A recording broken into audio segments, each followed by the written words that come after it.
Chutta Cheda, a heart touching story.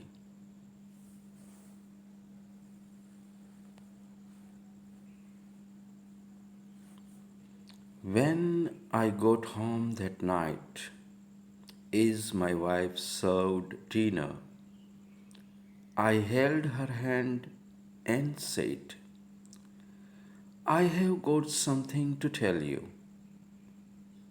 She sat down and ate quietly. Again, I, I observed the hurt in her eyes. Suddenly, I didn't know how to open my mouth, but I had to let her know what I was thinking. I want divorce. I raised the topic calmly.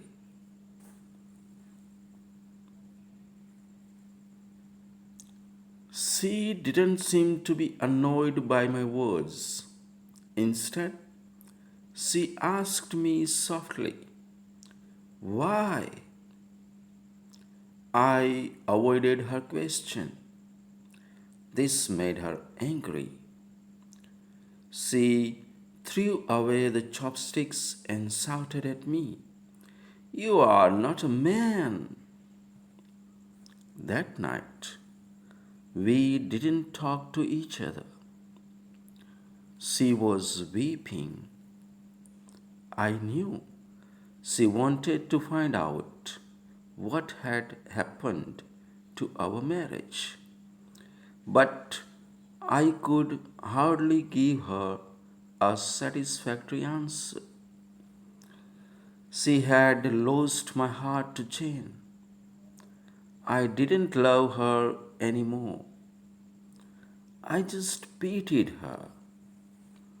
With a deep sense of guilt, I drafted the divorce agreement, which stated that she could own our house, our car, and 30% stake of my company. She glanced at it and then tore it into pieces.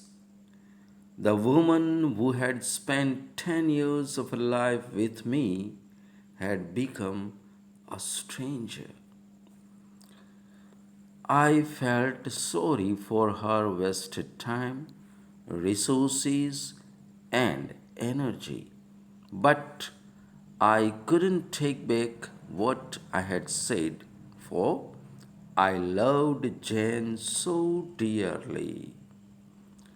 Finally, she cried loudly in front of me, which was what I had expected to see. To me, her cry was actually a kind of release. The idea of divorce, which had obsessed me for several weeks, seemed to be firmer and clearer now. The next day, I came back home very late and found her writing something at the table. I didn't have supper, but went straight to sleep and fell asleep very fast because I was tired after an eventful day with Jane. When I woke up, she was still there at the table writing. I just didn't care, so I turned over and was asleep again. In the morning, she presented her divorce conditions. She didn't want anything from me, but needed a month's notice before the divorce. She requested that in that 1 month we both try to live as normal life as possible. Her reason for this condition was simple. Our son had his exams in a month's time, and she didn't want to disrupt him with our broken marriage. She requested that every day for the month's duration, I carry her out of our bedroom to the front door every morning. I thought she was going crazy. Just to make our last days together bearable, I accepted her odd request. I told Jan about my wife's divorce condition. She laughed loudly and thought it was absurd. No matter what tricks she applies, she has to face divorce, she said scornfully. My wife and I hadn't had any body contact since my divorce intention was explicitly expressed. So when I carried her out on the first day, we both appeared clumsy. Our son clapped behind us. Daddy is holding mom in his arms. His words brought me a sense of pain. From the bedroom to the sitting room, then to the front door, I walked over, holding her in my arms. She closed her eyes and said softly, "Don't tell our son about the divorce." I nodded, feeling somewhat upset. I put her down outside the door. She went to wait for the bus to work, and I drove to the office. On the second day, both of us acted much more easily. She leaned on my chest. I could smell the fragrance of her blouse. I realized that I hadn't looked at this woman carefully for a long time. I realized she was not young anymore. There were wrinkles on her face, and her hair was graying. Our marriage had taken its toll on her. For a minute, I wondered what I had done to her.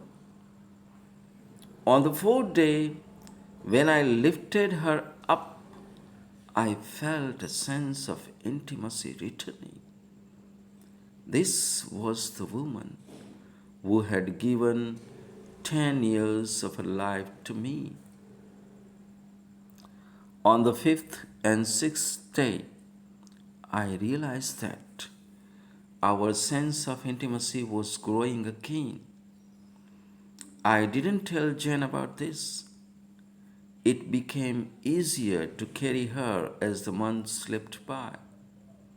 Perhaps the everyday workout had made me stronger. One morning, she was choosing what to wear. She tried on quite a few dresses but couldn't find a suitable one. Then she sighed. All my dresses have grown bigger. I suddenly realized that she had grown so thin. That was the reason why I could carry her more easily. Suddenly it hit me. She had buried so much pain and bitterness in her heart. Subconsciously, I reached out and touched her head. Our son came in at the moment and said, "Dad, it's time to carry mom out." To him, seeing his father carrying his mom out had become an essential part of his life. My wife gestured to our son to come closer and hugged him tightly. I turned my face away because I was afraid I might change my mind at this last minute. I then held her in my arms, walking from the bedroom through the sitting room to the hallway. Her hands surrounded my neck softly and naturally. I held her body tightly. It was just like our wedding day. But her much lighter weight made me sad. On the last day, when I held her in my arms, I could hardly move a step. Our son had gone to school. I held her tightly and said, I hadn't noticed that our life lacked intimacy. I drove to the office and jumped out of the car swiftly without locking the door. I was afraid any delay would make me change my mind. I walked upstairs. Jen opened the door and I said to her, Sorry, Jen, I don't want the divorce anymore. She looked at me, astonished, and then touched my forehead. Do you have a fever? She said. I moved her hand off my head. Sorry, Jen, I said. I want divorce. My marriage life was boring probably because she and I didn't value the details of our lives, not because we didn't love each other anymore. Now I realize that since I carried her into my home on our wedding day, I was supposed to hold her until death do us apart. Jane suddenly seemed to wake up. She gave me a loud slap and then slammed the door and burst into tears. I walked downstairs and drove away. At the floral shop on the way, I ordered a bouquet of flowers for my wife. The sales girl asked me what to write on the card. I smiled and wrote,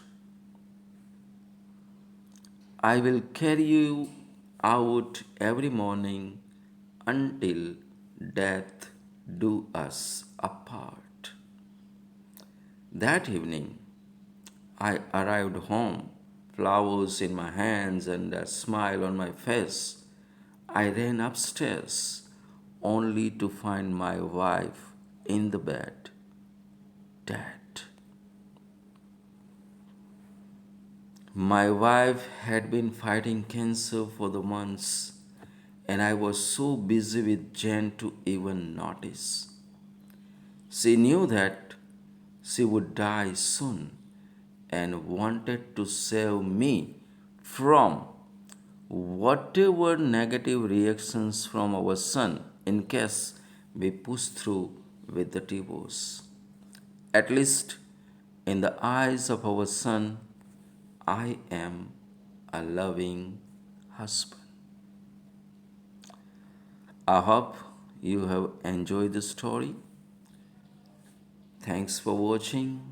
If you like this story, please subscribe to my channel. Give this video a thumbs up. Thank you.